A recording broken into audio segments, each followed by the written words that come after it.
ankoatran'io dia ny fandriam-pahalemana.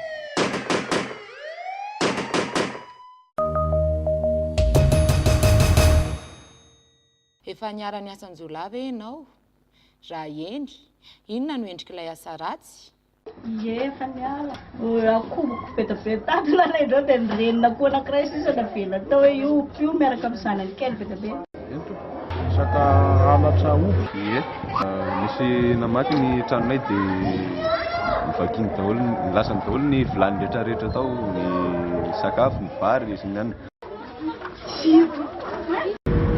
Mbola tsy niarana. Mbola tsy dia niarana fa efa nahita hita. Ya, ny asan-jiolahy aloha izany mbola tsy niaritra taminahy fa le alabotry izany ohatra hoe vakitrany izany. Entoko efa niara-ny asan'ny halatra ataon'ny jiolahy zay. Efa nisy ny vakitrany taloha dia misy koa ny alabotry taty afara. Efa niarana ka. Ny fiseho nisy taminazy zao dia ari-paosy le izy. Mbola zany niarana asan-jiolahy. Entoko tena efa niarana mihitsy ny endrika isehoany izany dia amin'ny alina, manafika amin'ny alina izany ny dahalo. Tena fa niarana asan-jiolahy mihitsy aika. Sehony hoe izy zany resaka vaky mangazainay zany misy namaky. Ny hoe resaka jiolahy mbola sy nisy tagnamiko satria ny antony hoe amo tompony fandriam-pahalemana. Aloha mbola tsy niarana le asan-jiolahy. Mbola tsy niarana. Efa niarana ari-paosy tena sendra andro tsena le izy. Mbola tsy niarana. Mbola tsy niarana aloha za hatreto e. Aiza ny tanàna misy anao? Faritra mena ve?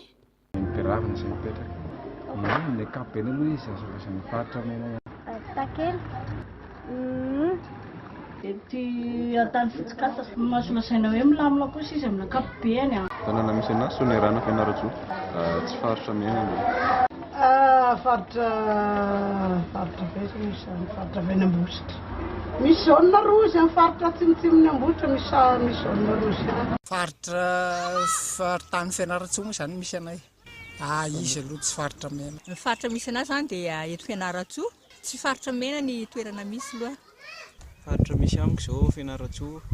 Le faritra misy anay aloha mbola tsy faritra mena. Sonerana ny alaboty aloha dia tena masety. Ny tanàna misy azy izany dia ny faritra Ambatfinandrano. Tena faritra mena mihitsy misy ny faritra Ambatfinandrano io. Inona no mety ho nahatonga azy ho faritra mena na tsy? Ny fahasarotan'ny fiainana dia misy koa izany ketraketraka fotsiny tiana atao fotsiny te hahazo zavatra fotsiny.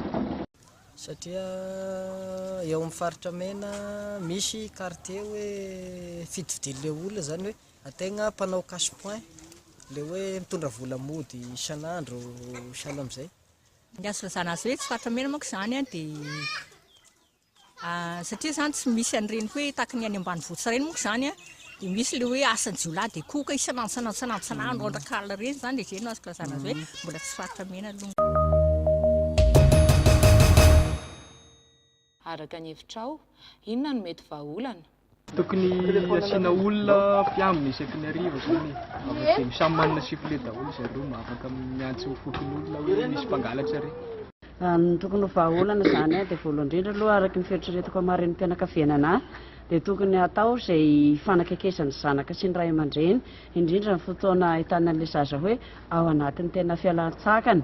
Dia atao koa anivon'ny fokontany na ny amin'ny fiangonana misy ny tsirairay mamondrona an'ilay tanora ho volavolaina hoe hanana toe-tsaina firaisan-kina dia ho tia mikaroka zavatra atao iombonana, indrindra fa anatin'izay ny sport izany maha sportif tany amin'ny fahatanorana dia hitako hoe tena mitaizany saina ny sport.